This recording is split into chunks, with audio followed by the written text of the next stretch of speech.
Tonight, we slowly walk through a rainy medieval harbor after sunset.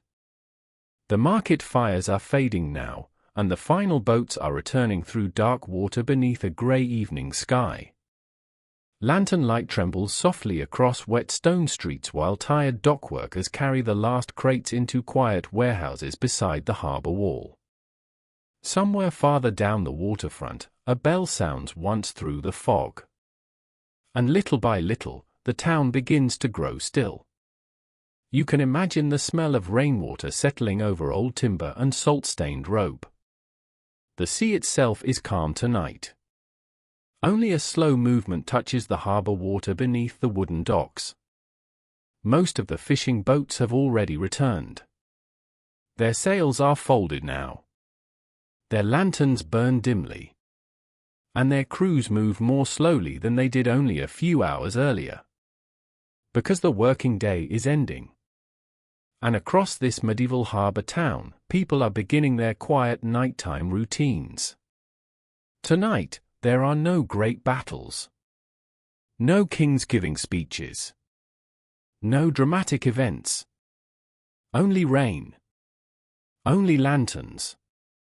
Only tired people returning home through narrow streets of wet stone. So settle in comfortably. Lower the lights around you. Let the room around you become quiet. And let the harbor slowly drift into silence. Chapter 1: Rain over the harbor gates. The harbor gates stand open beneath the evening rain. They are old gates, built from thick planks of dark timber and bound with iron that has been polished by many years of salt air. Water runs quietly between the stones beneath the archway. It follows the worn channels made by cart wheels, by horses, by the steps of fishermen, sailors, guards, merchants, and children who have passed this way for generations. 2 watchmen stand nearby beneath thick wool cloaks darkened by moisture. Their lantern hangs from an iron hook beside the gate. Its warm light flickers softly each time the wind shifts from the sea. The flame is small, but in the growing dusk it gives a sense of order. A little golden point against grey rain. A small sign that someone is keeping watch while the town begins to sleep. Beyond them, the harbor stretches into darkness. The outlines of ships move slowly in the mist. Their masts rise above the water like bare winter trees, thin and black against the clouds. The ropes tied against them creak softly in the damp air. Every now and then, one of the moored boats knocks gently against the dock, not hard enough to startle anyone, only enough to remind the gatekeepers that the sea is still breathing beneath the rain. A cart passes through the gate carrying sacks of grain beneath an oilcloth cover. The horse pulling it looks tired. Its hooves splash through shallow puddles. The driver barely speaks. Most people in the town are quieter now.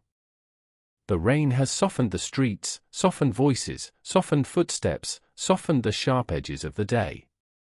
And the darkness encourages slower movement. Above the gatehouse windows, candlelight glows behind thick glass.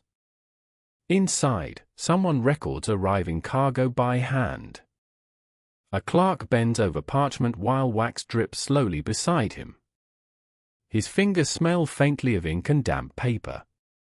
He writes carefully because replacement parchment is expensive, and because every mark on the page may matter in the morning. A merchant may come asking why a barrel has gone missing. A captain may insist that his cargo was lighter than agreed. A tax collector may count the sealed jars and folded cloth.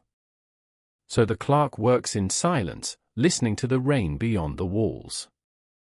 Outside, another bell sounds from farther along the harbor wall. Not an alarm. Only the ordinary bell marking the passing evening hour. The sound drifts across rainwater and stone, through the opened gate, over the wet docks, and out toward the anchored ships. Then it fades. The harbor remains calm. But the rain continues falling gently from the gray evening sky. Tiny rivers of water slide down the old stone walls surrounding the harbor entrance. The wooden gate doors are swollen from years of damp weather. Iron hinges groan softly whenever the guards move them.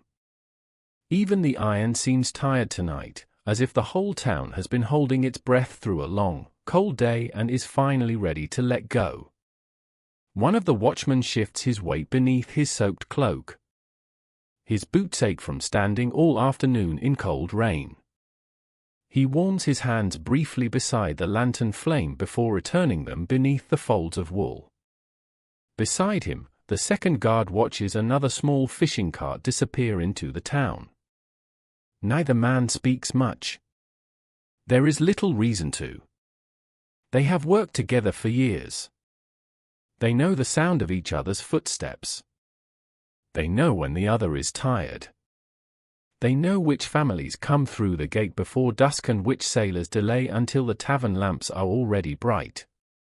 Silence feels natural between them. Farther beyond the harbor wall, waves roll softly against black rocks hidden in fog. The sea is not dangerous tonight. But the mist makes everything feel farther away. The horizon itself has vanished completely. There is no clean line where water ends and sky begins. Only grayness, deepening minute by minute. Near the gate arch, rainwater gathers inside wagon tracks worn into the stone over generations. A boy carrying bundled firewood hurries through the entrance while lowering his head against the drizzle. His cloak is too thin for this weather. Still, he keeps moving quickly. Warm houses wait farther uphill. Somewhere inside one of them, perhaps his mother has set a pot near the hearth. Perhaps a younger sister is saving him a place near the fire. Perhaps nothing special is waiting at all, only dry straw, soup, and sleep. But that is enough on a night like this. From somewhere inside the town comes the faint smell of roasting onions and wood smoke. Even here beside the harbor gates, traces of evening meals drift through the damp air. The scent mixes with wet rope, wet timber, salt water, horse leather, old stone, and the mineral smell of rain on walls that have watched over the harbor longer than any living person can remember. Everything smells softened by rain. Inside the gatehouse chamber, the clerk continues writing carefully beside candlelight. His table is crowded with rolled parchment, sealing wax, wooden rulers, and damp cargo records. Every arriving shipment must be noted before midnight: grain from inland farms, barrels of salted herring, imported cloth, small jars of oil, bundles of timber floated downstream from distant forests. The scratching sound of his quill fills the quiet room. Occasionally he pauses to flex cramped fingers. Then he resumes writing. Slowly. Carefully. Patiently. Outside, the watchmen hear distant laughter somewhere farther inside the town. Probably sailors leaving one of the taverns before the streets grow emptier. But even those voices disappear quickly into rain and fog. The harbor gates remain open a while longer. A final wagon arrives carrying fishing nets soaked from the sea. The driver nods once toward the guards while passing beneath the archway. No one asks many questions at this hour. Everyone simply wants shelter from the weather. Above the harbor entrance hangs the dull gray sky of late evening. No stars are visible tonight. Only low clouds drifting slowly over the water. And beneath them, the harbor town continues settling quietly toward night. Chapter 2: Wet Stone Streets at Dusk. The streets nearest the harbor are narrow and uneven. They were never planned in straight lines. They grew little by little over time, bending around older walls, old workshops, storage yards, wells, shrines, and the corners of houses built by families whose names are almost forgotten now. Rainwater gathers in shallow depressions between the stones. Lantern light reflects in long trembling streaks across the wet ground. Wooden signs above the shops move gently in the wind. Most stores are already closed. Shutters have been fastened for the night. Only a few windows still glow with candlelight. A baker sweeps water from the front of his doorway using a rough straw broom. The smell of bread still hangs faintly in the cool air, warm and yeasty, softer now than it was in the afternoon, but still comforting. Not far away, a cooper finishes stacking barrels beneath an awning. Rain taps softly against the wood. A dog sleeps beneath a cart nearby. No one disturbs it. A woman carrying folded linen moves carefully through the street while keeping close to the walls where the rain is lighter. A child follows behind her carrying a small lantern. Their footsteps echo quietly against the stone buildings. Above them, upper windows glow dimly. Some families are already eating their evening meal. Others prepare sleeping spaces near small fires. The smell of smoke drifts gently through the narrow streets. Somewhere farther uphill, someone closes heavy wooden shutters with a dull thud. Then silence returns. The rain continues. And the harbor town slowly settles deeper into night. Near the center of the street, a shallow stream of rainwater moves around loose stones and broken straw left behind from the daytime market. Earlier today, these same streets were crowded with merchants calling out prices for fish, onions, apples, wool cloth, firewood, candles, lamp oil, and small bundles of herbs tied with thread. Now only scattered traces remain. An overturned basket. A forgotten rope. Wilted cabbage leaves pressed flat beneath rainwater. A scrap of twine near the wall. A broken handle from a crate. The remains of a chalk mark slowly dissolving on a board. The town feels entirely different after sunset. Without the daytime noise, small sounds become clearer. The creaking of hanging signs. The soft clatter of distant dishes. Footsteps crossing upper wooden floors.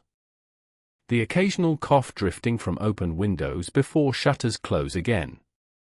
Somewhere a baby murmurs and is soothed. Somewhere a man shakes rainwater from his hat before stepping inside. Somewhere an old chair scrapes across a floor as someone moves closer to the hearth. A blacksmith farther uphill finishes his final work for the night. Faint orange light spills briefly from his workshop doorway. For one moment, the wet street flashes with warm color, like fire reflected in dark glass. Then the door closes heavily. Darkness returns. The ringing of metal, which had echoed all afternoon, is gone now. The forge will sleep until morning. Near one alleyway, rain drips steadily from roof edges into a wooden barrel set beneath the gutter. The barrel is already nearly full. Each drop creates soft ripples across the surface. The water will be used tomorrow for washing, scrubbing, perhaps soaking cloth, perhaps cooling tools. In a medieval town, even rain has a use. Nothing is entirely wasted. A pair of sailors walk slowly down the street carrying wrapped bundles beneath their arms. Their boots are muddy from the docks. One of them yawns while adjusting his soaked cap. The other pauses briefly outside a bakery window where warmth still glows behind fogged glass. For a moment they simply stand there listening to rain tap softly against the shutters. Then they continue walking, not quickly, but with the slow steadiness of men who know where they're going and are in no hurry to arrive. Farther along the street stands a tiny shrine built into the wall of an old stone building. A small candle burns inside behind protective glass. Rain cannot reach the flame there. Its warm glow reflects across nearby puddles. An old woman passes the shrine while whispering a quiet prayer beneath her breath. Then she disappears into the fog farther uphill. Above the narrow street, laundry lines move gently between buildings in the damp wind. Most cloth has already been taken inside because of the weather. But one forgotten linen sheet still hangs motionless in the rain. Water drips steadily from its corners. It will be heavy by morning, and someone will sigh when they discover it, but tonight it is only another pale shape in the dimness above the street. The child carrying the lantern now walks more slowly beside the woman with folded linen. The lantern flame shakes each time the wind changes direction, but it never fully goes out. Its small golden circle of light moves softly across the wet stones ahead of them. The child watches the light more than the street, fascinated by how the flame seems to make little moving stars inside every puddle. From an upper window comes the faint sound of quiet singing. Someone rocks a child to sleep nearby. The melody is low, slow, almost lost beneath the rain. It is not meant for anyone outside the room, but the street hears it anyway. In old towns, walls are thick but never completely silent. Lives touch one another through floorboards, chimney smoke, shared wells, shared alleys, and the sound of rain. The farther one walks from the harbor itself, the quieter the town becomes. The busy sounds of unloading cargo fade behind layers of stone streets and mist. Only distant bells still travel clearly through the damp night air.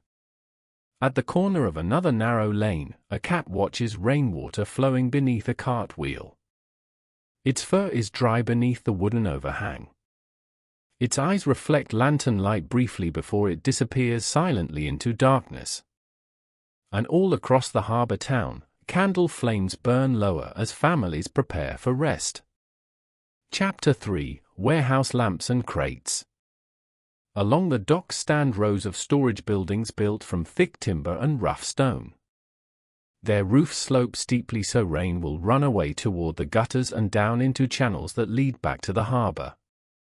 Inside them are barrels of wine, rolled cloth, olive oil jars, bundles of rope, salted fish, baskets of dried beans, sacks of wool, wooden chests, and crates waiting to be loaded onto ships at first light.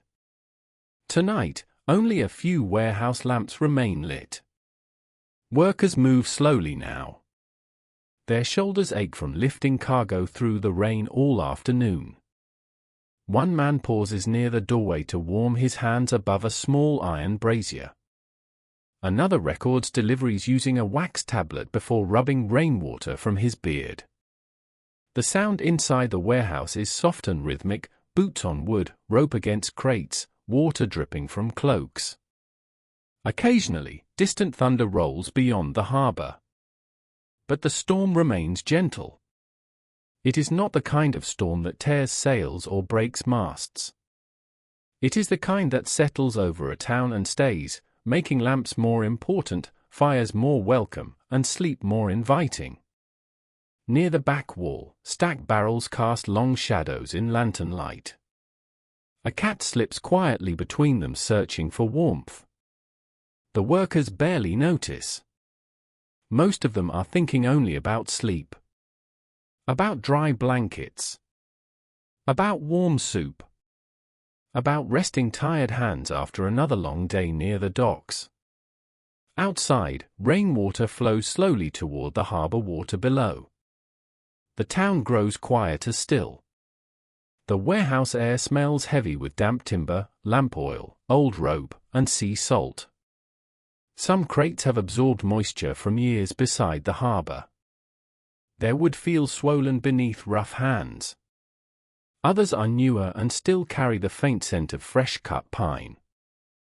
A young dockworker kneels beside a shipment of folded cloth while carefully covering it with waxed canvas before the night grows colder. Water damage means lost money. And lost money means angry merchants in the morning. He works slowly but carefully. There is no rush anymore.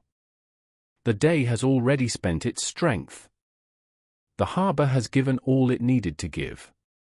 Near the entrance, another laborer removes wet gloves and hangs them beside the brazier to dry. Steam rises faintly from the fabric. His fingers are cracked from cold weather and rope burns. Still, he seems calmer now than he did during the crowded daytime hours. Outside these warehouses, the harbor had been filled with shouting earlier, orders, arguments, dock bells, carts rattling over stone. But night changes everything. Now the harbor feels almost peaceful. Rain taps softly against the sloped warehouse roofs. Occasionally a gust of wind rattles loose shutters. Lantern flames flicker briefly, then settle again. One worker opens a barrel to inspect preserved fish packed tightly in salt. The sharp scent fills the nearby air. Another man laughs quietly while complaining about tomorrow's incoming cargo ship from the southern coast. Even exhaustion cannot entirely silence conversation among men who have spent years working side by side. Farther inside the warehouse hangs a pulley system used for lifting heavier crates. The thick ropes sway gently whenever the wind slips through cracks in the walls. Above them, darkness fills the rafters where pigeons sometimes hide during storms. Tonight even the birds remain quiet.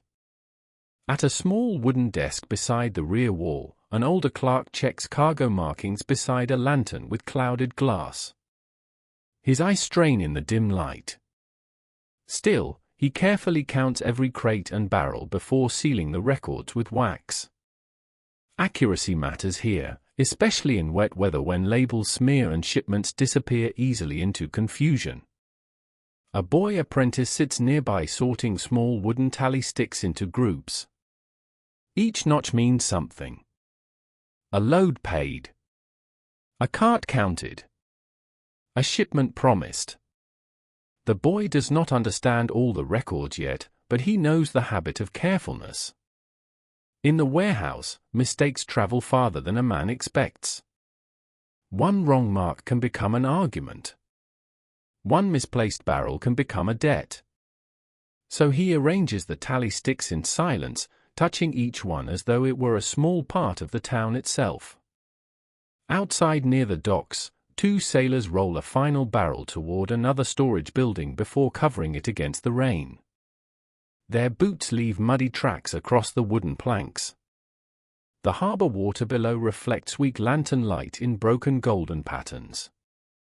The sea remains calm tonight. Only gentle movement rocks the moored ships beside the docks. Inside the warehouse, the workers begin preparing to leave. Lanterns are lowered one by one. The brazier burns lower. Tools are gathered quietly. Someone checks the door bars. Someone ties a rope around the canvas covering the cloth. Someone places a small wooden wedge beneath a crate that has begun to lean. Soon only darkness will remain among the stacked crates and barrels. And until dawn arrives again, the warehouses beside the harbor will rest in silence beside the rain-soaked sea. Chapter 4: Tavern Voices Growing Quiet. Near the waterfront stands a small tavern with low timber beams and warm yellow light shining through fogged windows. Earlier in the evening it was crowded with sailors and merchants. There were wet cloaks hung by the hearth, loud greetings at the doorway, coins placed on the counter, boots scraped against the threshold, and laughter rising above the sound of rain. But now the noise has softened. Many travelers have already gone upstairs to sleep. Only a few tired voices remain. A fire burns low near the far wall. The innkeeper wipes wooden tables while speaking quietly with an older fisherman seated beside the hearth. The fisherman smells faintly of salt water and wet wool. His boots rest beside the fire to dry. Outside the tavern window, rain slides slowly down the glass. A lantern swings gently above the doorway. Inside, bowls of stew sit half-finished beside cups of weak ale. No musicians play tonight. No loud arguments fill the room. Only low conversation. Only the sound of firewood shifting in the hearth. An exhausted traveler removes his cloak near the stairs before disappearing into the upper sleeping rooms. The tavern girl carries empty cups toward the kitchen while moving carefully across the uneven floorboards. Somewhere above, someone coughs once. Then silence again. The tavern itself seems sleepy, warm, dim, protected from the cold rain outside. And beyond its windows, the harbor town continues sinking gently toward midnight. Near the fireplace, damp cloaks hang from wooden pegs driven into the walls. Water drips slowly from their hems onto the floorboards below. The tavern keeper places another small log onto the fire before settling heavily onto a stool beside the counter. His workday has been long. Travelers arrived steadily all afternoon seeking warmth from the rain. Now only the final guests remain awake. One sailor quietly stirs stew inside a chipped wooden bowl while staring into the firelight. His hands are rough from rope and salt water. Small scars cross his knuckles. But tonight he says very little. Across the room, two merchants discuss road conditions farther inland. Rain has softened several sections of the northern route. Mud delays wagon travel. Bridges become dangerous during storms. Still, even their conversation grows slower as exhaustion settles over the room. The tavern smells comforting despite the damp weather outside: roasted onions, wet wool, smoke, bread, ale, old timber warmed by years of firelight. Near the staircase, a candle burns low beside a bowl of cooled wax drippings. Its flame bends gently whenever someone opens the outer door. Each gust carries fresh rain smell briefly into the room before warmth returns again. The tavern girl pauses beside one of the fogged windows and looks out toward the harbor. From here she can barely see the lanterns along the docks through drifting mist. Most ships have gone quiet already. Only a few deck lights remain visible in the darkness. Somewhere outside, distant footsteps splash across wet stone. Then fade completely. Upstairs, floorboards creak softly as travelers settle beneath blankets. One room holds two merchants sharing cramped sleeping space beside a tiny candle. Another shelters sailors waiting for morning tide. In the smallest room beneath the roof, a lone traveler sleeps fully wrapped in his cloak beside a satchel of belongings. Rain continues tapping steadily overhead. Back downstairs, the innkeeper begins stacking cups behind the counter while counting coins beneath weak lantern light. Business was fair tonight. Not exceptional. But enough. Enough firewood for another week. Enough bread. Enough ale deliveries. Enough to continue. The fisherman beside the hearth finally stands slowly and pulls dry boots back onto tired feet. He thanks the innkeeper quietly before wrapping himself once more in his damp wool cloak. For a moment he hesitates beside the doorway while listening to rain outside. Then he steps back into the night. The tavern door closes heavily behind him. Warmth remains inside. But beyond the windows, the harbor town continues drifting deeper into silence beneath the endless soft rain. Chapter 5: The Last Market Stalls. Not far from the harbor street lies the market square, a small open place paved with worn stones and bordered by narrow houses leaning slightly toward one another. During daylight, the square is loud enough to be heard from the lower alleys. Fishmongers call out beside tubs of silver catch. Women bargain over onions and turnips. A knife grinder turns his wheel with steady patience. Children run between carts until they are pulled aside by tired parents. But tonight the square is almost empty. The rain has turned the colors of the day into muted shadows. Wooden stalls stand abandoned beneath patched canvas roofs. A few vendors remain only because they must finish packing before morning. One man folds a strip of wet cloth and presses it into a wooden chest. Another stacks clay bowls inside straw.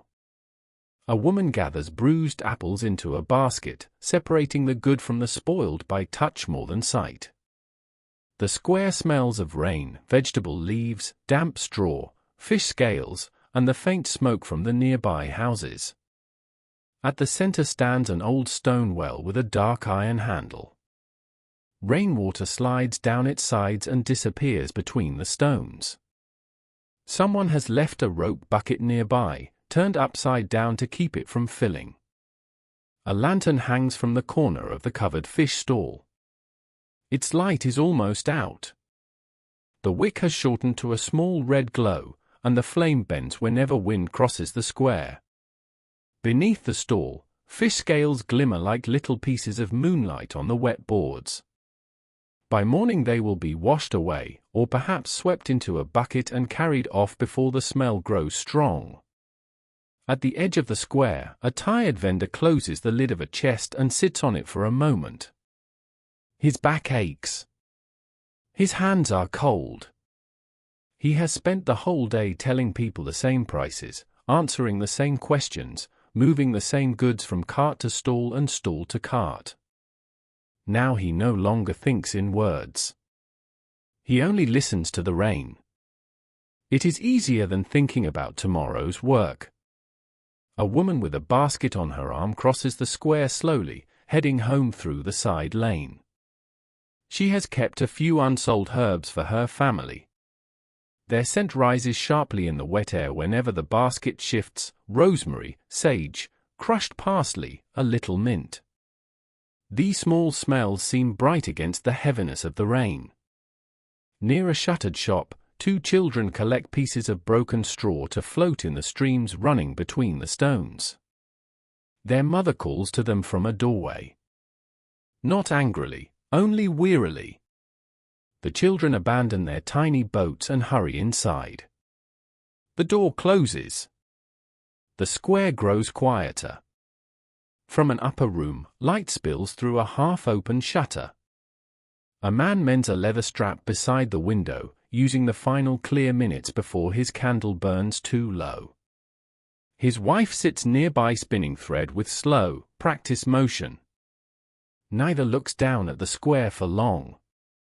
They have seen it in every season, crowded in summer, frozen in winter, muddy in spring, and tonight, shining quietly beneath rain. One of the last vendors drags his small cart beneath an archway. The wheel catches against a stone, and he pauses to lift it free. The cart groans, then rolls on. Behind him he leaves a wet trail and a few dark leaves flattened underfoot. The sound of the wheels fades into a nearby alley. The market square belongs now to rain and lantern reflections. It is hard to imagine how full it will feel again at sunrise. The same stones that now hold silence will soon hear bargains and gossip, arguments over weight, jokes about weather, questions about boats, news from inland roads, and complaints about taxes. But for tonight, the square is spared from all of that. A stray dog emerges from beneath a stall and sniffs at a basket where cabbage leaves were discarded. Finding nothing useful, it turns in a circle twice beneath the canvas and lies down with its nose tucked beneath its tail. The rain drums softly above it. Its ears twitch once. Then it sleeps. A small bell rings at the door of a nearby cookshop as the owner locks it from inside. A final ribbon of steam slips from the kitchen window and vanishes into the mist. The smell of broth lingers for a while. Then even that begins to fade. In the market square, the old well stands in the rain. The stalls stand folded. The baskets are empty. The carts are gone. The day's bargaining has ended, and the night has taken back the open stones. Chapter 6: Ropes, Nets, and the Mending Shed.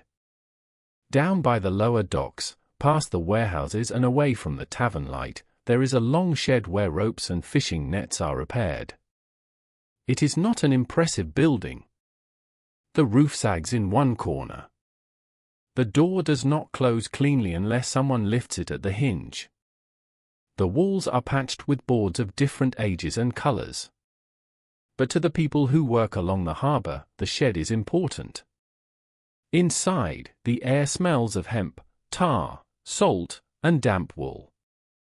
Nets hang from wooden pegs like dark curtains. Coils of rope lie on the floor in careful circles. Some are thick enough to moor a heavy ship. Others are thin lines used for smaller boats and household work. A lamp burns on a central table where two men sit repairing a torn net by hand. Their fingers move with quiet skill. In daylight they would talk more.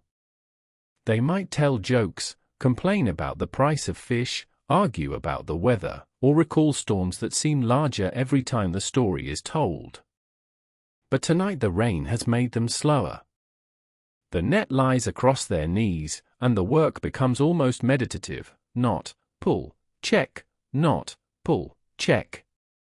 A third man sleeps on a bench near the wall with his cap over his face. No one wakes him. He spent the day unloading timber from a riverboat and is too exhausted to walk home yet. The shed is dry enough. The lamp is warm enough. For a little while, that is shelter. Outside, water runs from the roof in steady streams. It falls into mud beside the door and then travels toward the dock. Beyond the shed, the harbor water lifts and lowers the small boats tied there. Their ropes tighten, relax, tighten, relax. The motion is slow and familiar, like breathing. On the table beside the lamp are tools used so often they have become extensions of the hands that hold them: a small knife with a worn handle, wooden needles for netting, a lump of beeswax, a coil of twine, and a cup of cold water no one remembers pouring. There is also a crust of bread wrapped in cloth. One of the men breaks it in half and eats without speaking. The repaired net gradually spreads across the floor. Its pattern is simple, but in dim light it resembles a map of some quiet, forgotten country. Each knot is a point. Each line is a road. Each opening is a field. Tomorrow this net will be carried onto a boat before dawn. It will sink into cold water while gulls cry above the harbor. By evening, perhaps it will return heavy with fish.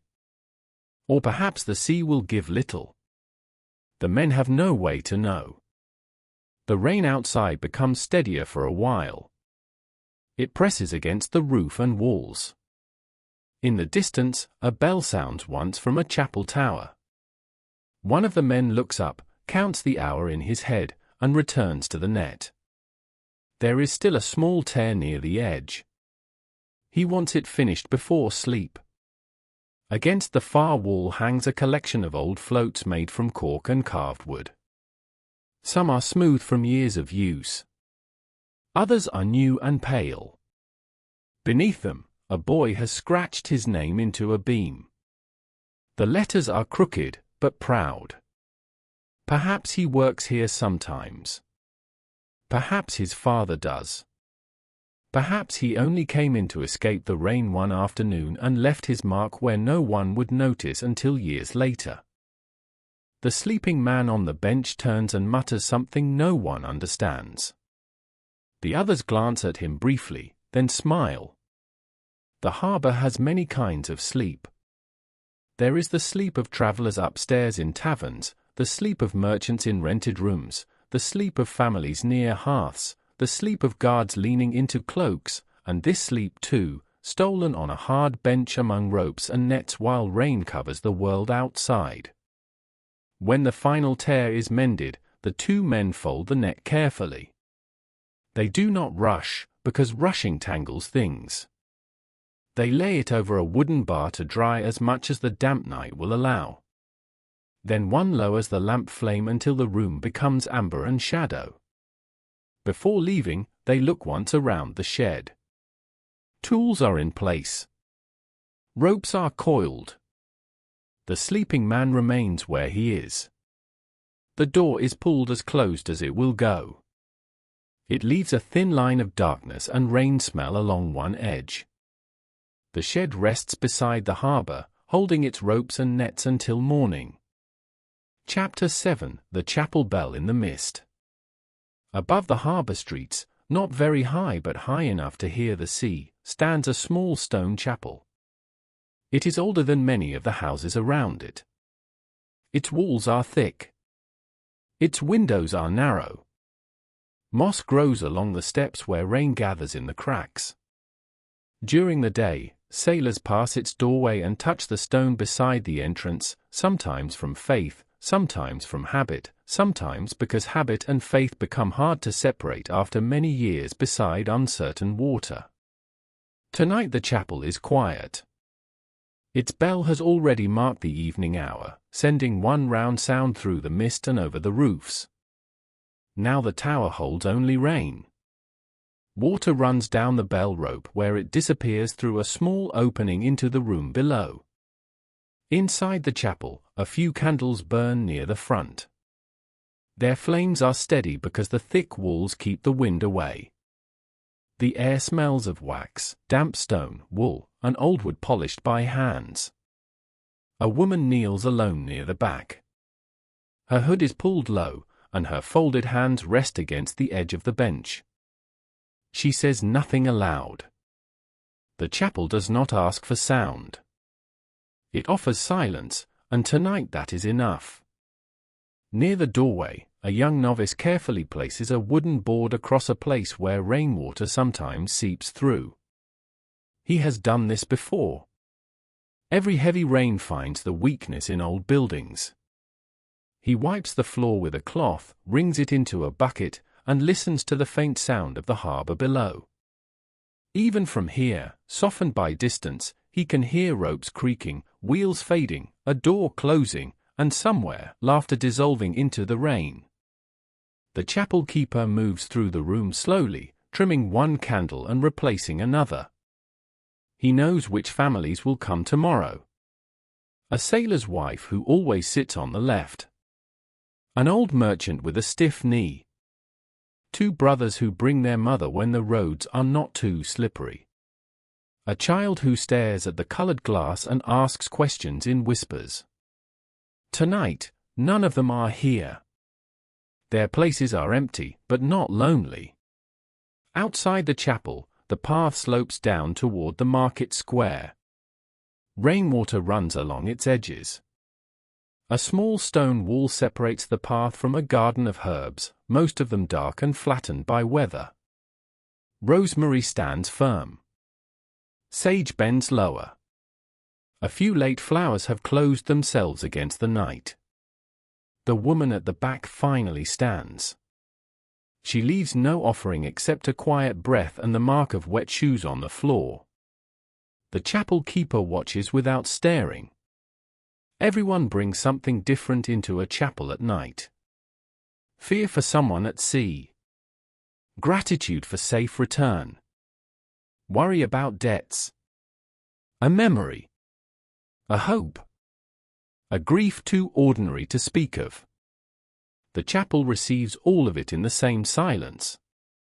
When she steps outside, mist folds around her. The bell tower disappears above her in darkness. She pulls her cloak closer and begins walking downhill toward the lamps of the town. Inside, the novice finishes with the leaking stones. He carries the bucket outside and empties it into the rain, which makes the task seem almost funny. Then he returns, closes the door, and bars it gently. The sound is soft but final. The remaining candles burn lower. Their light moves across the walls, touching old carvings, worn benches, a small table, the handle of the bell rope, and the cool stone floor.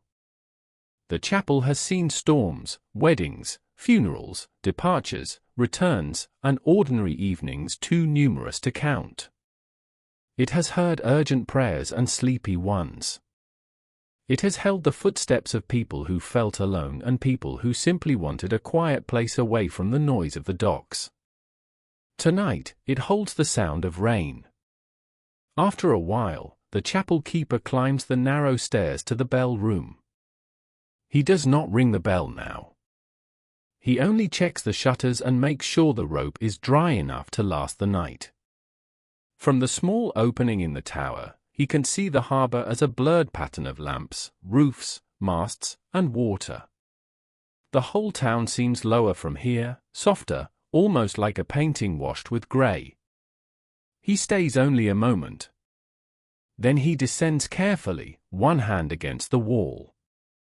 Old stairs require respect in wet weather.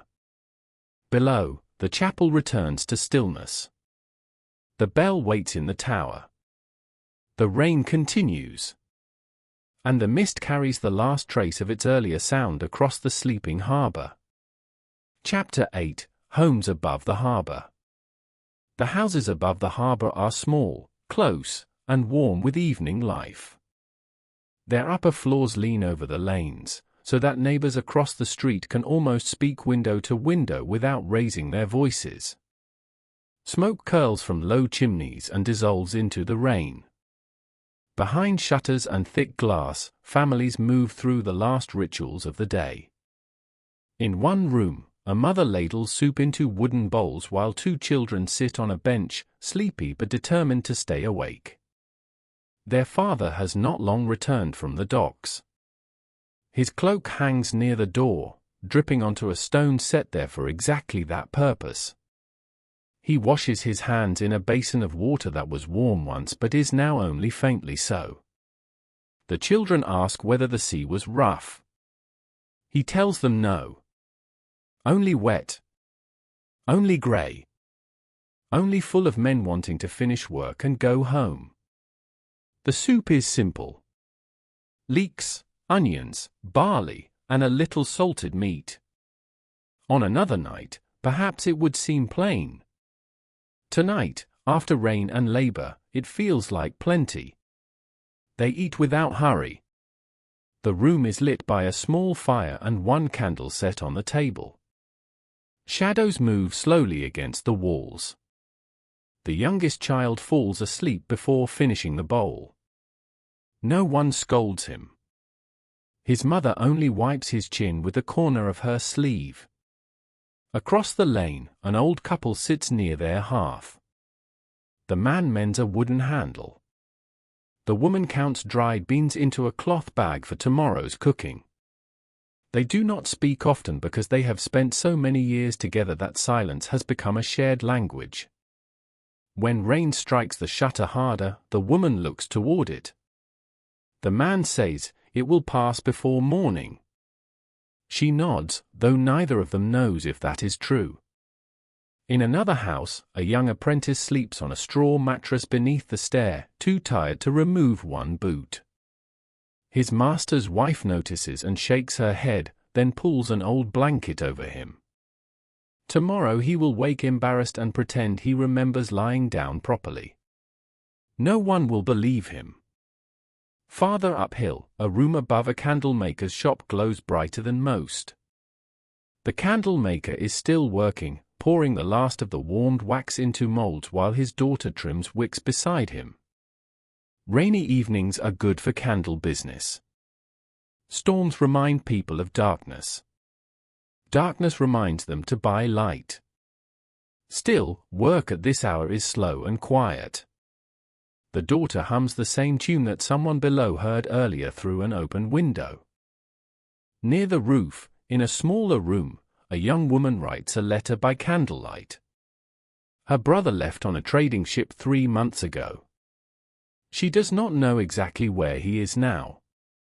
The letter may take weeks to reach him, if it reaches him at all. She writes about ordinary things because ordinary things are what home is made from: the baker's new oven stone, the neighbor's baby, the price of wool, the rain tonight, their mother's cough improving, the cat stealing fish scraps again. She pauses often, not because she lacks words, but because she has too many and parchment is limited. The rain makes every house feel separate and connected at once. Separate because each doorway contains its own fire, its own table, its own worries. Connected because the same weather covers every roof. The same bells mark every hour. The same harbor feeds the town and tires it and keeps it listening, even in sleep. In one narrow kitchen, steam clouds the window while a woman lifts a lid from a pot. Her husband sits nearby sharpening a small knife used for cutting rope. Their teenage son asks about working on a ship when he is older. The father answers carefully. He does not forbid it. He does not encourage it too warmly. The sea can feed a man, but it can also take him. He says only that there is time to learn a trade before choosing. The boy looks toward the shutter, hearing the harbor beyond the rain, and says nothing. At the end of another lane, a widow keeps a lamp burning longer than most. Her son is expected back from the warehouses, and though he is almost grown, she listens for his step. When he finally arrives, he knocks softly before entering, as if afraid to disturb the whole house. She pretends she was not waiting. He pretends he does not know. He brings a small loaf bought cheaply at the end of market day. They share it beside the hearth. Above all these rooms, rain slides down tiles, thatch, and wood. It collects in gutters, falls into barrels, taps on shutters, and darkens the beams beneath the eaves. It is the same rain that touched the harbor gates, the market stalls, the warehouse roofs, the chapel steps, and the tavern windows. Now it becomes part of household sound, no longer weather outside, but a companion to firelight and sleep. One by one, lamps are lowered. Bowls are washed. Embers are covered. Children are carried or guided to sleeping places. Tools are set aside. Doors are checked. A few quiet words are exchanged in the darkness. The houses above the harbor settle into the night, each one holding a small pocket of warmth against the rain. Chapter 9: A Ship at Anchor. A little beyond the busiest docks, a medium-sized trading vessel rests at anchor, its hull rising and falling gently with the harbor water. It arrived late in the afternoon, too late to unload everything before the rain thickened and the light began to fail. So part of its cargo remains aboard: jars of oil wrapped in straw, bundles of dyed cloth, sealed boxes of spices, and several barrels whose contents are marked in careful symbols along the staves. The ship is quiet now. Most of the crew has gone ashore or found sleeping places below deck. Only a watchman remains above, wrapped in a cloak near the stern. His lantern is shielded from the rain by a small wooden cover. The flame makes his face appear and disappear as he turns toward different sounds in the dark. The deck is slick beneath his boots. Rainwater runs along the boards, gathers near coils of rope, and slips through gaps toward the bilge. The mast creaks faintly. The sail is furled tight, dark with moisture. Every rope seems heavier in rain. Every knot swells. Every wooden surface glistens. From the stern, the watchman can see the harbor town spread along the water in layers of dim light. The tavern windows are warm but fewer than before. The warehouse lamps are being extinguished one by one. The gate lantern still burns. Above the roofs, the chapel tower is almost invisible in mist. The whole town seems to breathe slowly under the weather. Below deck, a young sailor lies awake in a narrow bunk, listening to water against the hull. He is not afraid. He has slept through worse weather. But arriving in port after days at sea always makes sleep uncertain. The body expects movement. The mind expects orders. Instead there is stillness, interrupted only by rain and the occasional footstep overhead. He thinks of home, though not with sharp sadness. More like a distant picture softened by time. A kitchen. A road. A sister laughing. A field after summer rain. He may see those things again soon, or not for months. Sailors learn to let thoughts pass like waves. Holding too tightly to any one shore makes travel harder. In the small galley, a pot hangs cold from its hook. A wooden spoon rests beside it. The last meal aboard was plain but filling. Bread, fish, onions, and a little vinegar. Enough to quiet hunger. Enough to make men grateful for the taverns they might visit tomorrow when unloading is done and wages are counted. The captain sleeps in a cramped cabin beneath a wool blanket. On a small shelf beside him lies a roll chart, a knife, a sealed letter, and a cup that slides slightly whenever the ship moves. Even in sleep, his face holds the weariness of someone responsible for timber, cloth, men, weather, money, promises, and the moods of the sea. Captains are praised when voyagers succeed and blamed when they do not. Tonight, at least, the ship is safely inside the harbor. The rain turns the deck into a soft drum. It taps on boards, canvas, barrels, and the watchman's hood. It gathers at the edges of the ship, then falls in thin streams back into the harbor. Around the hull, reflections break and join again. Lantern light from shore stretches across the water like torn silk. A small boat tied alongside bumps gently against the ship. The sound is hollow, regular, and soothing. The watchman checks the rope once, not because he expects trouble, but because checking is what keeps trouble small. He pulls the knot, feels it hold, and returns to his place.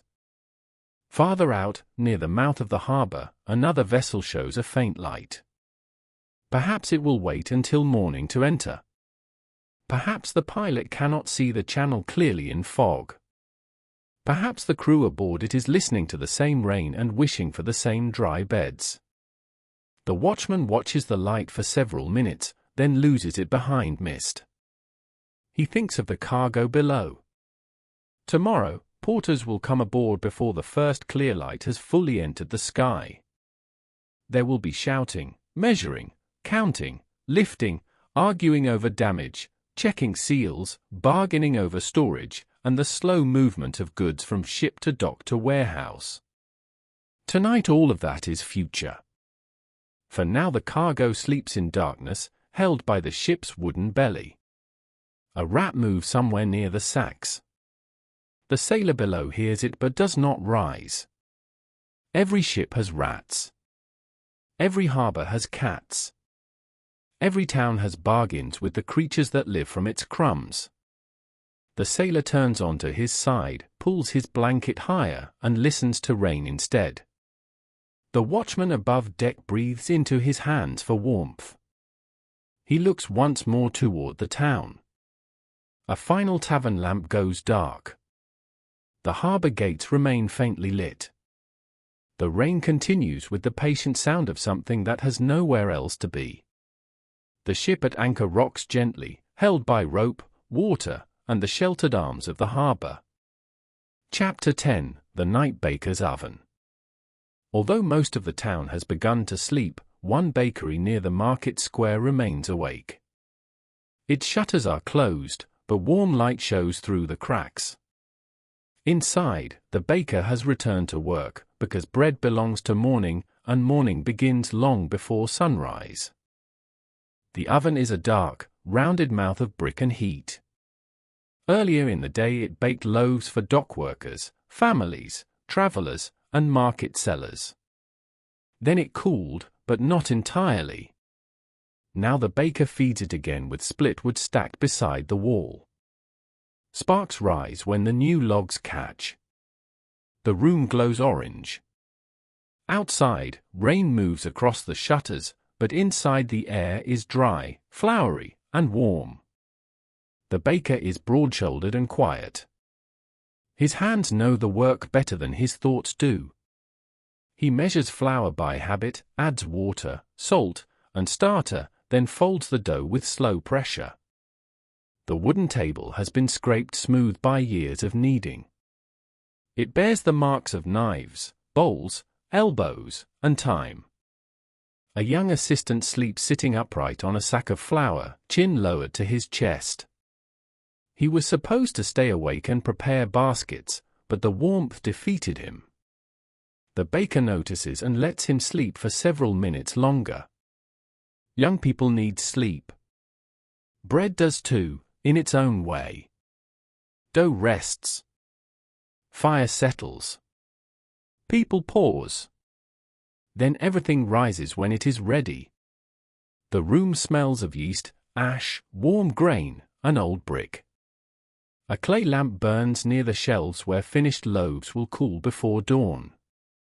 Beneath the shelves, several wooden baskets wait to be filled and carried through the town. Some bread will go to the tavern. Some to households that pay weekly. Some to the dockside stalls. Some to the chapel. A few small loaves will be sold cheaply to children sent with coins clutched in cold hands. The baker presses his thumb into a round of dough, judging its readiness by touch. He has no clock fine enough for this work. Time lives in texture, temperature, smell, and experience. The dough tells him when it is alive. The fire tells him when it is hungry. The oven tells him when the heat has reached the bricks deeply enough. Outside, a passerby pauses near the bakery wall, drawn by the smell. The person does not knock. It is too late for buying and too early for morning. They simply stand beneath the eaves for a moment, breathing warm bread through rain. Then they continue on. The assistant wakes suddenly, embarrassed. The baker says nothing. He only points toward the baskets. The boy stands, rubs his eyes, and begins arranging them in rows. His movements are clumsy at first, then steadier. Soon he is dusting boards with flour and carrying shaped loaves toward the warm side of the room. Rainwater runs along the street outside. Inside, the baker slides the first loaves into the oven with a long wooden peel. They disappear into orange heat. The door is closed. The waiting begins. There is a special silence in a bakery at night. It is not empty silence. It is full of transformation. Grain becomes bread. Fire becomes morning. Labor becomes the smell that will wake the town. The baker listens to the oven with the same attention a sailor gives to wind. Too hot and the crust will darken before the center is ready. Too cool and the bread will be pale and heavy. Balance matters. Patience matters. The assistant ties cloth around the handles of baskets and yawns. He asks whether the rain will hurt the morning market. The baker answers that people eat bread in all weather. This is true enough. Storms may delay ships. Mud may slow carts. But hunger is faithful. It arrives every day. When the first loaves come out, the room fills with a deeper warmth. Their crusts crackle faintly as they cool.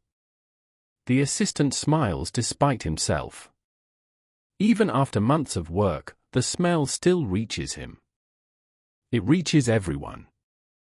Bread is one of the few things a whole town can understand without words. The baker sets aside one small imperfect loaf, misshapen but good. Later, he may give it to the apprentice who slept through basket duty. Or perhaps to a child with too few coins. He does not decide yet. Outside, the market square remains dark and wet. The stalls wait under folded canvas. The well stands alone. But inside the bakery, morning has already begun in secret. Chapter 11: The Watchman's Round. Near midnight, one of the harbor guards leaves the gate and begins his slow round along the wall. Another man remains behind with the lantern, and the two exchange only a nod. There is no ceremony in ordinary duty. The watchman pulls his cloak tighter, lowers his head against the rain, and follows the familiar path. The wall is not very high in every place, but it is old and uneven. Some stones are worn smooth by weather. Others jut outward slightly, catching water in their cracks. The watchman carries a lantern in one hand and a short staff in the other. He does not expect danger. Most nights are uneventful. But the purpose of a watchman is to attend to uneventful things before they become otherwise. He passes the first storage yard, where barrels are stacked beneath canvas. He pauses to check the rope. It holds. He passes a locked gate leading down to the smaller fish docks. He tests the latch. It holds. He listens near a warehouse door. Nothing inside but the settling of wood and perhaps a cat. Rain taps against his hood. The lantern flame makes a little circle on the stones ahead. Beyond that circle, everything is grey and black. He knows the path so well he could walk it without light, but the light comforts him. It is easier to be patient when one carries a small sun in a glass box. At the corner of the wall, the harbour opens before him. The water is dark, shifting softly. Ships rest at their moorings. A few lamps remain aboard, faint as stars reflected in a bowl. Farther out, mist covers the mouth of the harbour. The watchman stands there for a while, letting rain strike his cloak. He thinks of nothing important. Thinking too much during a long night watch only makes the hours heavier. From below comes the sound of someone moving along the dock. The watchman raises the lantern. A fisherman looks up, surprised but not guilty. He is only checking his boat lines before sleep. The watchman nods. The fisherman nods back. Words would carry poorly in the rain and are unnecessary anyway. The watchman continues. His boots know where puddles form. His hand knows where the wall is rough enough to steady himself. At one place, a loose stone has been marked with chalk for repair. The chalk has nearly washed away. He makes a mental note to mention it again, though he knows repairs come slowly unless something collapses fully. Towns are like people. They learn to live with minor aches. Near the upper stair, he finds a boy sheltering beneath an arch. The boy is perhaps 12, maybe younger, hard to tell under a wet cap. He claims he is waiting for his brother. The watchman studies him, then points toward the lower street where there is more light. The boy hesitates, then goes. The watchman watches until he disappears near the tavern lane. There is kindness in sending someone toward light, even when the gesture is stern. The round carries him past the chapel path, where rainwater streams down the steps. The bell tower is dark. The chapel door is barred. Good. He moves on. At the far end of the wall, a brazier burns beneath a stone shelter. Another guard sits there half awake, hands extended toward the coals.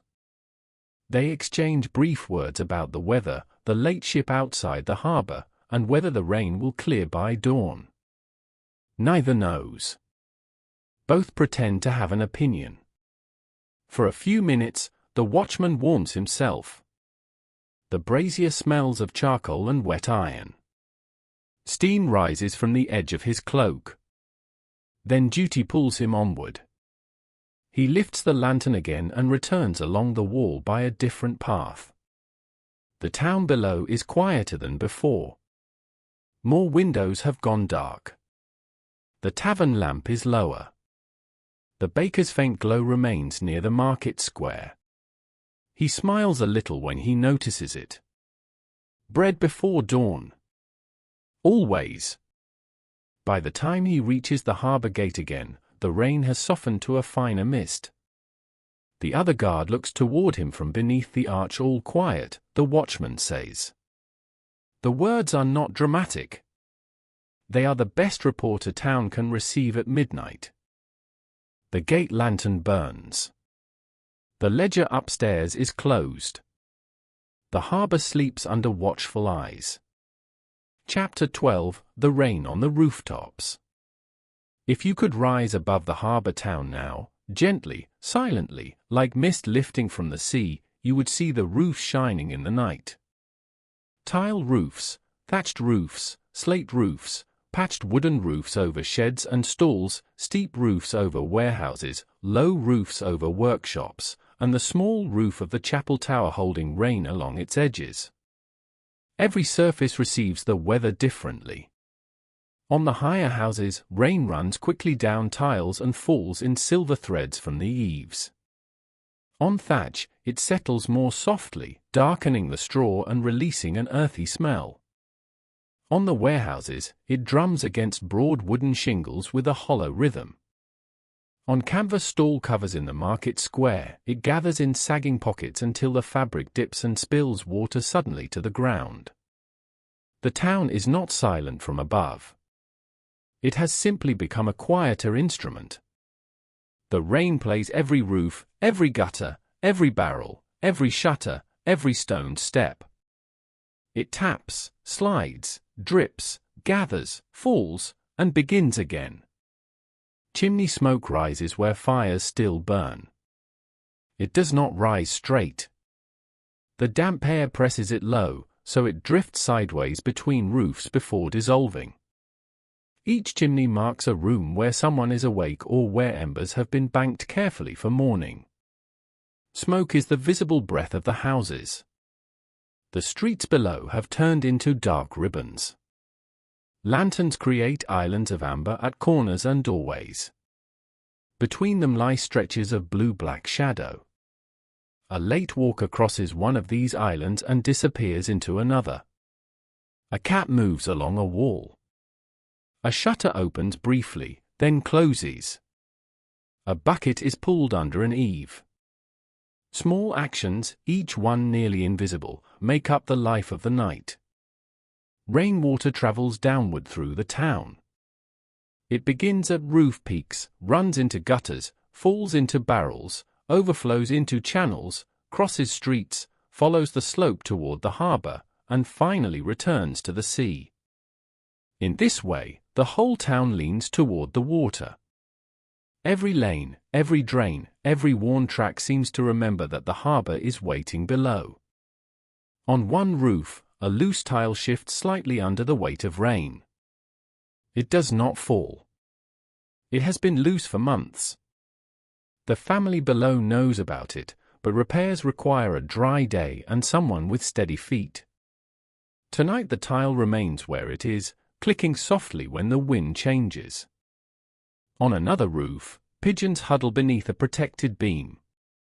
They are quiet, round shapes in the darkness. Birds that fill the morning with movement become still at night, trusting ledges, rafters, and instinct. Below them, a sleeping child dreams of boats without knowing why. In the market square, the well cover shines. In the dockyard, coils of rope darken. In the chapel garden, herbs bend beneath droplets. Along the wall, the watchman's lantern moves slowly, then pauses, then moves again. From above, he seems like a firefly trapped inside the old pattern of streets. The rain has no urgency. It is steady enough to cover sound but gentle enough to soothe. It turns sharp corners soft. It gives every lamp a halo. It makes the world smaller without making it lonely. Far beyond the roofs, outside the harbor mouth, the sea stretches into darkness. No horizon shows. The sky and water are one deep gray body. The town, with all its roofs and sleeping rooms, appears to rest in a hollow of warmth between stone and sea. If you were floating above it, you might notice how little happens and how much is held. Bread rising in the bakery. Cargo waiting in warehouses. Ships tied safely. Families asleep. Guards awake. Letters unfinished. Tools put down. Nets mended. Doors barred. Fires covered. Rain falling. A medieval town at night is not empty. It is folded inward. The rooftops shine. The rain continues. And beneath those roofs, the harbor town dreams. Chapter 13: The Clerk and the Ledger. In a narrow room above the harbor gate, the clerk has not yet gone to sleep. His ledger lies open beneath a candle whose flame has grown low and uneven. The room is colder now than it was earlier. The small brazier in the corner holds only red coals, and the damp air presses against the window glass. The clerk's work should be finished. Most of the cargo has been recorded. The late wagons have been counted. The seal marks have been checked. But he remains seated because one column of numbers does not agree with another, and small errors have a way of growing teeth by morning. He rubs his eyes, dips the quill again, and studies the page. Grain sacks from the inland cart. 32. Barrels of herring. 14. Cloth bundles. 9. Oil jars. 21. Timber lengths. 12. A crate of tools belonging to a merchant whose handwriting is almost impossible to read. The clerk sighs at that one. Some men write as though ink costs them pain. Rain ticks against the window. Below, he hears the murmur of the guards and the soft clink of a lantern being moved. The gatehouse is an in-between place. Not fully town, not fully harbor. Not fully awake, not fully asleep. People pass through it with goods, news, excuses, debts, and rumors. The clerk sees more than most and says less than many. On a shelf behind him are older ledgers tied with cord. Their covers are stained by years of handling. Each one contains a season of arrivals and departures. Ships from the south. Carts from inland farms. Salt. Wool. Wine. Wax. Iron tools. Fish. Grain. Timber. Names of captains, merchants, porters, guards, tax officials, and widows claiming delayed payments. To someone else, the books might seem dry. To the clerk, they are a second version of the town, written in measures and marks. He turns back a page and finds the mistake. A barrel counted twice. Not stolen. Not missing. Only counted once in the rain and once in the doorway by a tired man eager for supper. The clerk corrects the entry with careful strokes. Relief comes quietly. There will be no argument over that barrel tomorrow. He sands the wet ink lightly and waits. The sand absorbs the shine. He tips the page and returns the extra grains to a small dish. This motion, repeated hundreds of times, has become soothing. Write. Sand. Wait. Turn. Write again. Near his elbow lies a small piece of bread saved from earlier. It has gone hard at the edge. He eats it anyway. Clerks, like dock workers, learn not to waste food. He drinks from a cup of watered ale and listens to the rain. A moth circles the candle twice, then vanishes into the darker corner of the room. The clerk watches the flame recover from the disturbance. He thinks of going home, but home is only 2 streets away and cold. His wife will be asleep. His children too. If he arrives now, the door will creak, the dog will bark, and someone will wake. He decides to remain a little longer until the rain lightens. He closes the ledger at last and ties it with cord. The cover is worn but sturdy. He places it beneath a weight so the damp air will not curl the pages. Then he cleans the quill, caps the ink, and seals the small box where official stamps are kept. For a moment he stands beside the window. The glass is uneven, making the harbor lights waver. He can see the gate lantern below and beyond it the dark water. A ship's mast appears, disappears in mist, appears again. The world outside looks like something written with diluted ink. The clerk has never been far to sea.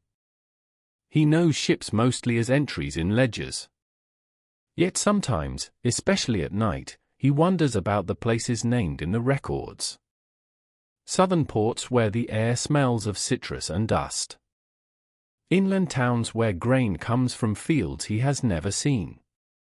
Forest villages where timber begins as trees before becoming beams, crates, oars, and roof supports. The ledger connects all of them without leaving the room. The candle gutters. The clerk takes the hint. He lifts his cloak from the peg, wraps the ledger key in cloth, and descends the narrow stair. At the bottom, one guard raises an eyebrow as if asking whether the numbers have surrendered. The clerk nods. They have. He steps out beneath the gate. Arch rain touches his face. The street home is dark, but familiar. Behind him, the gatehouse returns to quiet.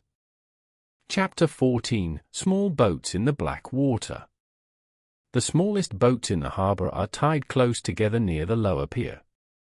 They are fishing boats, ferry boats, narrow craft used for crossing short distances, and little boats belonging to families who have worked the water for as long as anyone remembers. In daylight they look humble and practical. At night, under rain, they become dark shapes rocking softly against one another. Their ropes are tied to iron rings set into the pier. The rings are old, red-brown where salt has worked into the metal. Some ropes are new and pale. Others are dark and stiff from long use. Every boat has its own arrangement of knots, repairs, patched boards, small tools, and personal habits. One holds a folded net beneath canvas. Another carries a wooden bucket, 2 oars, and a coil of line. A third has a small carved charm near the bow, weathered almost smooth. Rain fills the bottoms of the uncovered boats. Not deeply, only enough to shine. By morning, someone will bail them out before work. For now, the water inside reflects the sky, the pier, and the occasional lantern passing above. A fisherman comes down the steps with a hood over his head. He carries no lantern, trusting memory and touch. He checks his boat the way someone else might check a sleeping child. Rope first. Then cover. Then oars. Then the place where the hull was patched last week. Everything holds. He stands there a moment longer than necessary, listening. For people who work from small boats, the harbor is not scenery. It is livelihood, danger, road, field, weather, and memory all at once. Every plank has a story. Every repair recalls a day when something went wrong but not too wrong. The fisherman runs his hand along the wet gunwale, then turns back toward the steps. Near the pier, water slaps gently against stone. The sound is irregular, shaped by small movements from the boats. A larger ship farther away shifts, sending a low ripple through the harbor. The little boats answer by lifting and settling together. In one boat, beneath a cover, lies a basket of net floats repaired earlier that week. In another, a child's forgotten glove is tucked beneath a bench, soaked through by now. It will be found in the morning, wrung out, and placed near a fire. Someone will complain. Someone will laugh. The glove will survive. A lantern approaches from the dock above. 2 brothers descend with a bundle between them, wrapped in oilcloth. They speak quietly, trying not to wake anyone in the houses nearby. The bundle is a repaired sail for their uncle's boat. They stow it under the cover, check the knots, and leave again. Their voices fade before their footsteps do. The small boats continue rocking. They do not know midnight. They know only water and rope. Yet there is a kind of patience in them. All day they are used, pushed, loaded, pulled, scraped, rowed, and knocked against docks. At night they rest together in the dark, held close by the harbor. Above the pier, a gull sleeps on a post with its head tucked under one wing. Rain beads on its feathers and slides away.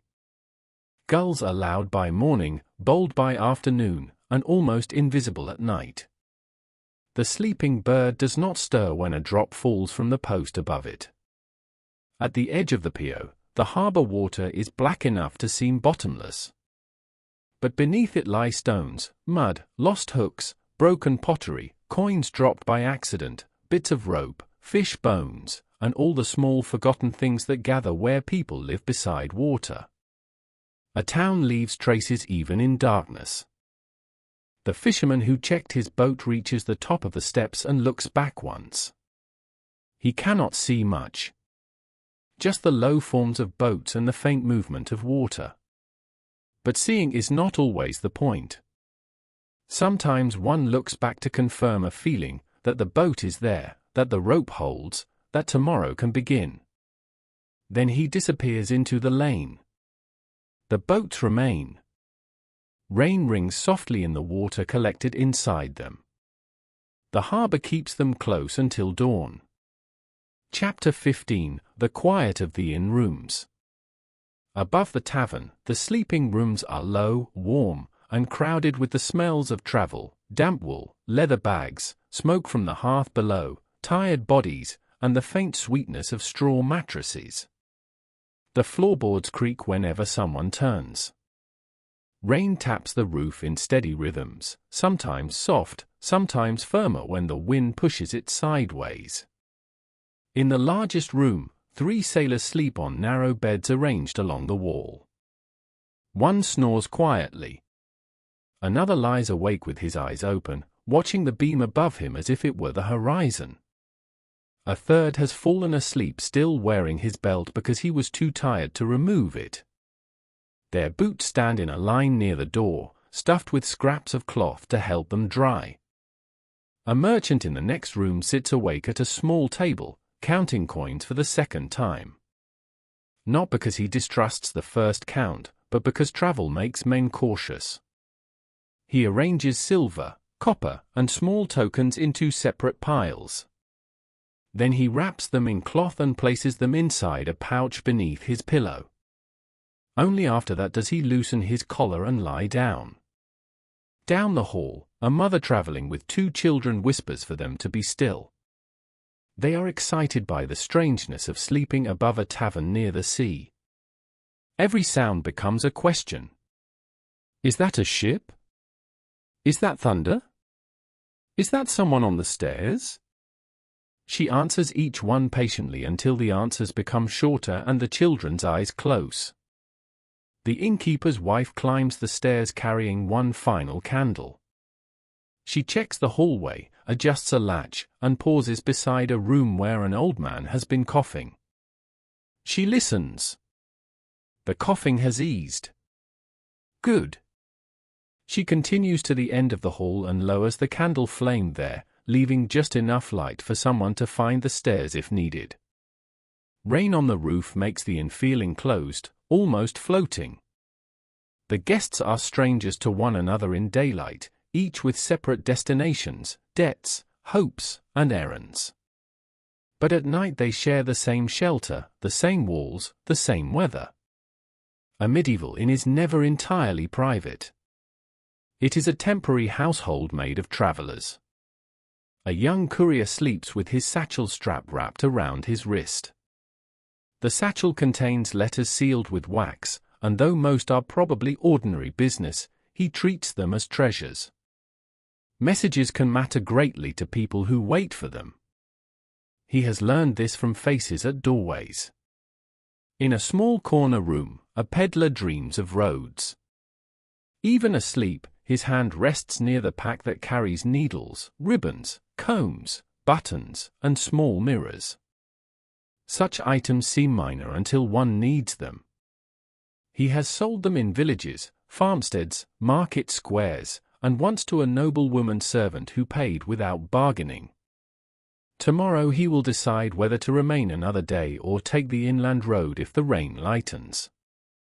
The tavern fire below settles with a soft collapse of ash. The warmth rises through gaps in the floorboards. Someone turns in bed. Someone sighs. Someone mutters a name. The building holds all of it: sleep, worry, memory, business, rest. Outside the upper windows, the harbor is mostly invisible. Fog and rain have erased details. Only a few lights remain, blurred and low. The travelers do not need to see it now. The harbor has done its work for the day.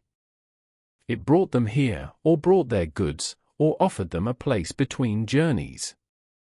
In one bed near the stair, the older fisherman who left the tavern earlier has returned to his rented corner after checking something outside.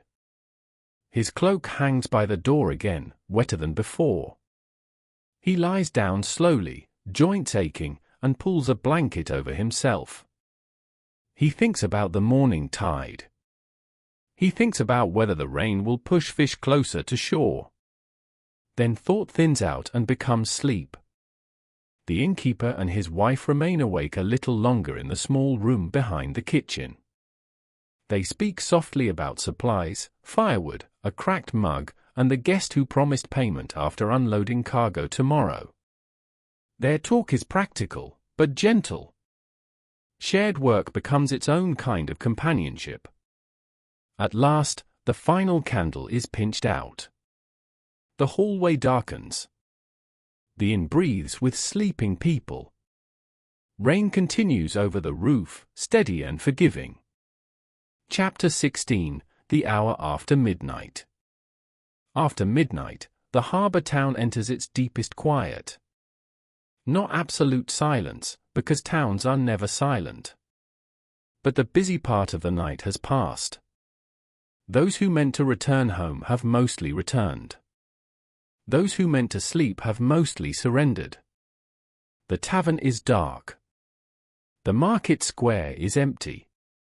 The warehouses are locked. The chapel candles are low. The gate watch remains, but even the guards speak less. The rain has softened to a fine, persistent mist. It hangs in the lanes and makes every lantern glow larger than it is. Stones shine underfoot. Wooden doors swell in their frames. Gutters whisper. Somewhere water falls steadily from a roof into a full barrel, each drop sounding almost the same as the one before. This is the hour when small animals move. Cats pass through alleys like shadows with eyes. Rats test the edges of storage yards. A fox, bold from hunger, appears near the outer ditch and vanishes again when a guard's lantern turns. The town belongs briefly to creatures that understand darkness better than people do. Inside the houses, dreams deepen. A child dreams of lanterns floating on water. A sailor dreams of a road inland. A baker, not yet asleep, dreams with open eyes of loaves lined on shelves. The clerk dreams of columns that finally balance. The guard at the gate dreams of sitting down, though he remains standing. The harbor water itself is almost black. The small waves that reach the stone edges are barely waves at all. They lift, touch, fall back, and return. A rope creaks. A mast answers. Then nothing for several breaths.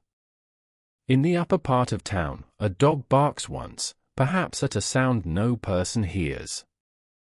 No other dog answers. The bark disappears between roofs. A widow wakes briefly and listens.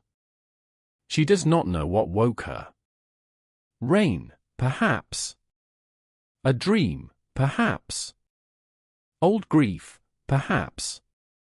She adjusts the blanket, sees the faint red of covered embers in the hearth, and lies back down. The room is safe. The door is barred. Her son sleeps on the other side of the wall. She lets the night take her again. At the bakery, the assistant carries hot loaves to the cooling shelf while trying not to yawn over them. The baker marks several with a pattern pressed lightly into the crust, a sign for a regular customer. Outside the bakery door, the street is deserted. Inside, flour dust floats in warm light like pale mist. Near the harbor gate, the remaining watchman leans against the stone but does not sleep. He has learned the art of resting while awake, relaxing the shoulders, slowing the breath, keeping ears open. He hears rain, then water, then the slight shift of the lantern chain. Nothing more. Somewhere aboard the anchored ship, the watch changes. One sailor climbs to the deck, blinking into the rain, while another descends gratefully below. They exchange a few words about the cold, the lines, and a light beyond the harbor mouth that may or may not still be there. Then the new watchman settles into his cloak. The hour after midnight stretches. It is not empty time. It is repair time. The town's noises mend themselves. The day's heat leaves the stones. The bodies of workers restore what labor spent. Fires become embers. Bread becomes breakfast. Rain becomes water stored for tomorrow. The harbor gathers itself. If you were walking through the town now, your footsteps would feel too loud. You would pass shuttered windows and hear nothing behind most of them.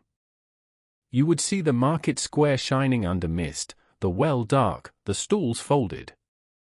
You would smell bread near one corner, seaweed near another, smoke everywhere. You would understand that a town asleep is still alive. The chapel bell waits. It will ring again before dawn, not yet. The wall waits. The boats wait. The gulls wait. The merchants' ledgers wait. The whole harbor waits without impatience. The rain falls lightly. The town rests beneath it. Chapter 17, Before Dawn at the Waterline. Long before the sky truly brightens, the harbor begins to change. Not loudly. Not all at once. First there is only a thinning of darkness above the water, a slight difference between cloud and sea. The rain remains, but it has become more like a veil than a curtain. Mist clings to the harbor mouth. The roofs still drip. The stones are still wet. Yet the night has passed its deepest point. The first to move are those whose work belongs to early hours. A fisherman opens his door and steps into the lane with a coil of line over one shoulder. He closes the door quietly behind him. Inside, his family sleeps. Outside, the air is cold enough to make him breathe into his hands. He walks downhill toward the small boats, knowing each turn by memory. At the bakery, baskets are filled. Loaves rest under cloth, still warm. The assistant, now fully awake because the hardest part is nearly done, loads bread into a covered handcart. The baker checks the oven, closes the draft, and rubs flour from his forearms. He has not seen sunrise properly in years, only the pale approach of it through flour dust and steam. A lamp appears in the warehouse row. Then another. A porter unlocks a side door and disappears inside. Soon the quiet storage buildings will fill again with counting, lifting, bargaining, and complaint. But for a few more minutes, they remain half asleep. The guard at the gate sees the first pale line behind the clouds and feels relief before he admits it. Night duty always ends slowly. The body grows heavy near morning, and every minute becomes longer. A replacement will come soon with a drier cloak and news from the upper street. Until then, the guard stands beneath the arch and watches the town return to itself. Down at the waterline, the small boats wait in a row. The fisherman who checked his boat during the night returns with a bucket. He bails rainwater from the bottom, each scoop splashing back into the harbor. Another man arrives. Then another. They greet one another quietly, voices rough from sleep. No one speaks loudly yet. Morning has not fully opened. The sky over the harbor is the color of pewter. Masts appear more clearly. Roofline separate from cloud. The chapel tower emerges from mist. A gull wakes and shakes rain from its feathers. Soon it will cry, and others will answer. For now, it only watches. The anchored trading vessel begins to stir. A sailor climbs from below deck and stretches stiff arms. The deck is wet, the ropes heavy, the cargo waiting. He looks toward shore, where figures are already moving near the warehouses. The work of arrival is about to resume. In the houses above the harbor, fires are coaxed back to life. Someone opens a shutter and immediately regrets the cold air. Someone pours water into a pot. Someone wakes a child for chores. Someone discovers the forgotten linen sheet still hanging outside, soaked and heavy. The day begins with small frustrations and necessary tasks. The market square receives its first cart. Wheels splash through puddles. A vendor lifts canvas from a stall and shakes water onto the stones. The sleeping dog beneath the stall stands, stretches, and moves away with great dignity, as if it had never intended to remain there. The well handle turns. The sound echoes faintly in the square. Bread arrives before most voices do. The assistant leaves loaves at the tavern door, at the cookshop, at 2 houses, and at the chapel. Steam rises briefly when warm bread meets cold damp air. The smell travels down the street, waking hunger. The rain finally becomes intermittent. Drops fall from roofs more than from the sky. The town is soaked but not defeated. Medieval towns know how to continue after wet nights. They lift shutters, sweep thresholds, mend fires, drain boats, check goods, and begin again. At the harbor gate, the clerk returns with tired eyes and a dry ledger. The guard gives him a look that says the night was quiet. The clerk gives a look that says the numbers were eventually obedient. Their exchange contains no words, but enough meaning. A cart of vegetables enters through the gate from the inland road. The horse snorts steam into the morning air. The driver complains about mud before anyone has asked. The town is waking properly now. Yet something of the night remains. The wet stones still hold lantern reflections even after the lamps are put out. The ropes still smell of rain. The boats still rock with the patience of darkness. And the people, though they move into work, carry a little of that slow midnight quiet inside them. Chapter 18, Morning Tide, Soft and Grey. By the time morning tide begins to lift, the harbor has become grey rather than black. The rain has nearly stopped. Low clouds still cover the sky, but light has entered the world. It does not arrive in golden beams. It arrives as a soft widening, a careful revealing of shapes, ships, roofs, walls, barrels, carts, faces, hands, wet stones, gulls. The harbor town resumes its ordinary labor. Fishermen push small boats from the pier. Oars dip into water with hollow sounds. Nets lie folded and ready. The repaired net from the shed is carried aboard and placed near the bow. One of the men who mended it runs his fingers over the knots, satisfied. Work done at night now belongs to morning. At the warehouses, porters open doors and roll barrels into the damp air. Clerks compare marks. Merchants arrive with cloaks, complaints, and questions. A captain stands on the dock explaining that the rain did not damage his cargo. A merchant answers that they will see. Their disagreement is not angry yet. It is simply part of trade, as normal as gulls stealing scraps. The tavern door opens. Warm stale air escapes, replaced by cold harbor morning. The innkeeper steps outside with a broom and sweeps rainwater from the threshold. Upstairs, guests wake reluctantly. A courier checks his satchel. A peddler listens to road gossip before deciding whether to leave. The old fisherman drinks something hot in silence before heading down to the pier.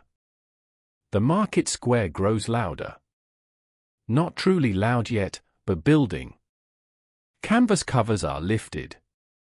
Baskets are arranged. Fish are laid out on boards. Bread is stacked. Onions spill from sacks. A woman sells herbs that smell brighter after rain.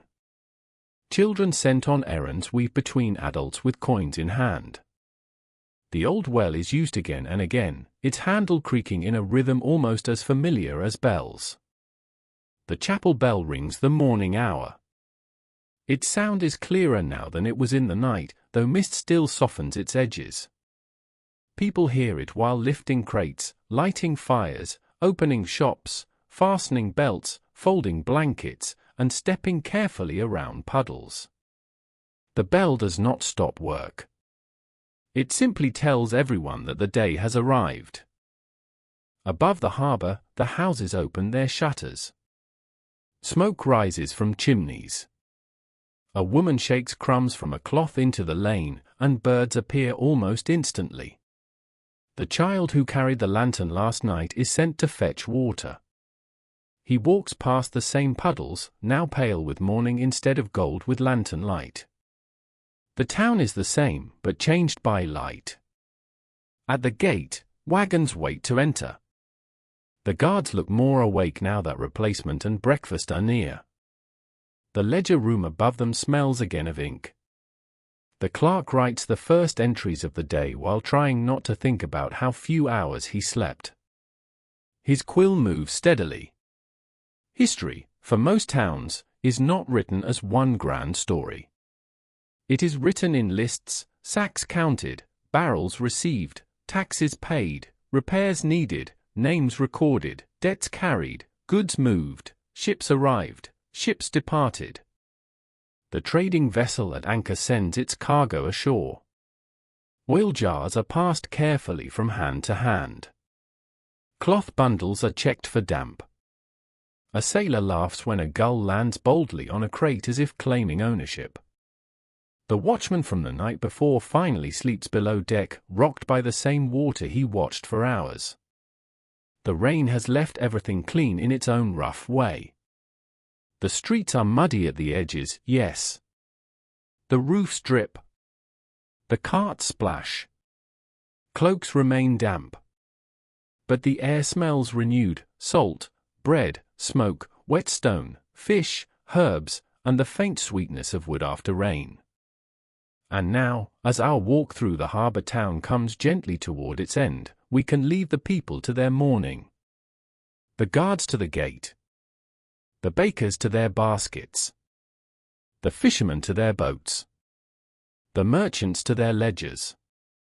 The families to their fires. The chapel to its bell. The small boats to the grey tide. Nothing extraordinary has happened here. No battle changed the walls. No king entered the gate. No great speech echoed across the water. Only rain fell over a medieval harbor. Only people finished their work, found shelter, mended nets, counted cargo, baked bread, checked boats, and slept beneath roofs shining in the dark. But ordinary life is not empty. It is full of quiet detail. Full of hands doing what must be done. Full of small lights held against weather. Full of footsteps returning home. So as the morning tide rises softly against the stones, let the harbor fade. Let the wet streets grow distant. Let the lamps go out one by one in memory. Let the sound of rain remain only as a gentle rhythm somewhere behind your thoughts.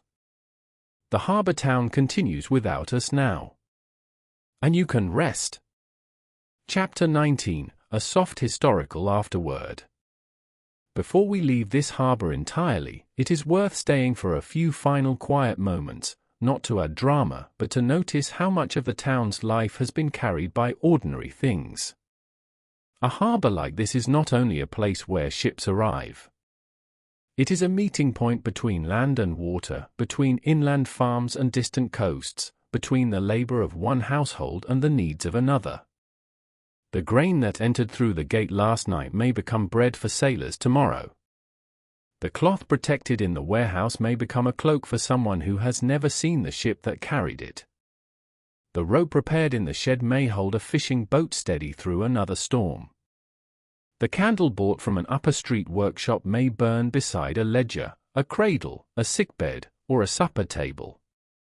In that way, the whole town is connected by small exchanges. A baker depends on the miller.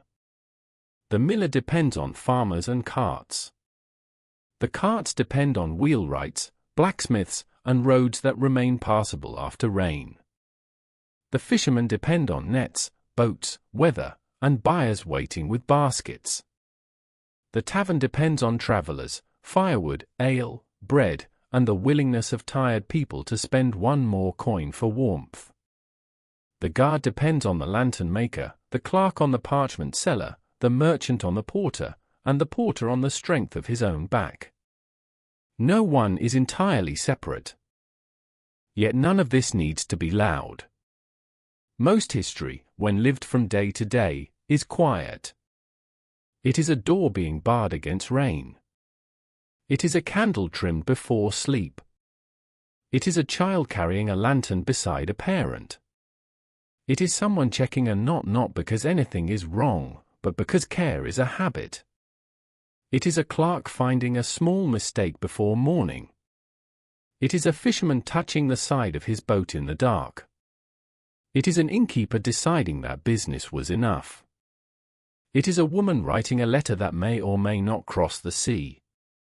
The people of the town do not think of themselves as part of a scene made for memory. They are simply tired. Hungry. Cold. Warmed. Worried. Relieved. Busy. Sleepy. They live inside their own errands, their own debts, their own small hopes. And because of that, their world feels real. Not polished. Not heroic. Real. The rain helps us see it more slowly. In bright daylight, the harbor might seem too busy to understand. Carts would be moving. People would be bargaining. Ships would be unloading. Gulls would be crying. Hammers would ring. Children would shout. But rain and evening reduce the world to softer shapes. A lamp in a window. A wet rope. A hand near a fire. The curve of a roof. The smell of bread. The sound of a bell. As the morning continues, the traces of the night will gradually disappear. The puddles will be broken by wheels. The market will cover the quiet square with voices. The tavern will fill again. The warehouse floors will dry in patches where men walk most often. The boats will leave, return, and leave again. By afternoon, someone may already complain about the damp without remembering how peaceful the rain felt at midnight.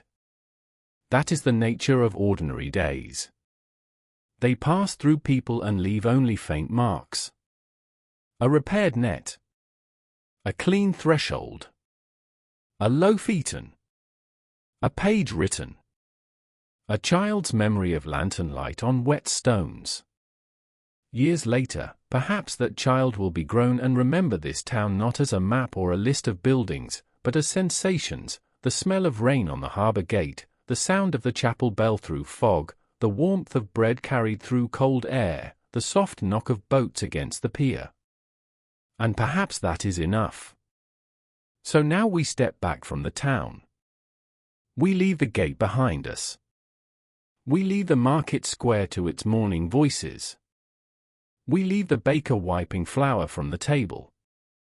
We leave the clerk opening his ledger. We leave the guard finally sitting down. We leave the small boats moving into grey water. We leave the chapel bell fading above the roofs. We leave the tavern rooms, the rope shed, the warehouse shadows, the rooftops, the rain barrels, the wet stones, and the warm windows. The harbour remains where it is, held between sea and land. The tide rises. The clouds move slowly. The day begins. And if you are listening from somewhere far away, somewhere warm, somewhere quiet, you do not need to follow the day any further.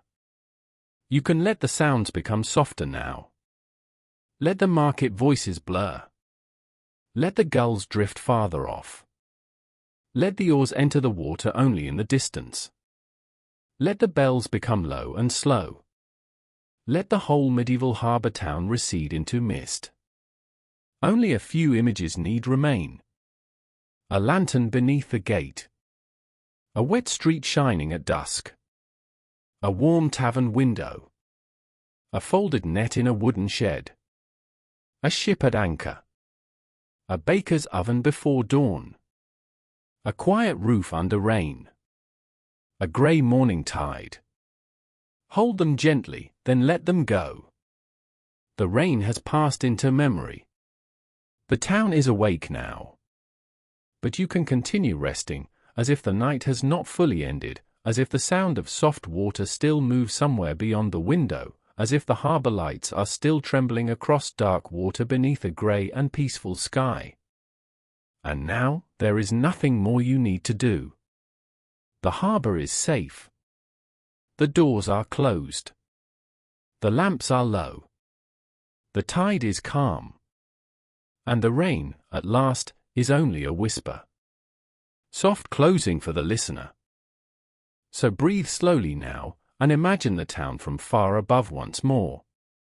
The harbour is smaller from here. The people are smaller too, but not less important. Each lamp that burned in the night belonged to someone. Each footstep crossed the stones for a reason. Each door opened to a room with its own warmth, its own tired faces, its own small collection of objects used every day and rarely noticed, a wooden bowl, a patched cloak, a knife handle polished by years of work, a folded blanket, a cup beside the bed, a broom near the threshold, a basket waiting for morning. These are the quiet pieces of a life. They do not usually enter chronicles. No scribe writes a grand account of a woman saving herbs from the rain, or an apprentice falling asleep beside flour sacks, or two guards sharing silence beneath a gate lantern. Yet these are the details that made the past livable. They are the reason old towns were more than walls, markets, taxes, and ships. They were made of repeated gestures, done by ordinary hands, under ordinary skies. Tonight's sky was rainy and grey. Tomorrow's may be clear. Another day may bring wind from the sea, frost on the stones, heat rising from the market square, or fog so thick that ships wait outside the harbour until bells guide them in. The town will answer each day in the only way it knows, by continuing. And now, as the story becomes quiet enough to sleep inside, let the harbour keep its routines without you. Let the fisherman take the tide. Let the merchants argue gently over damp cloth. Let the baker sell the small imperfect loaf. Let the watchman find his bed. Let the child remember the lantern. Let the rain barrel overflow once more beneath the eaves. You can leave all of it there, safe in the soft grey morning. The medieval harbour town remains behind you now, still breathing, still working, still damp from the night's rain. And you can rest. Sleep gently, and drift away.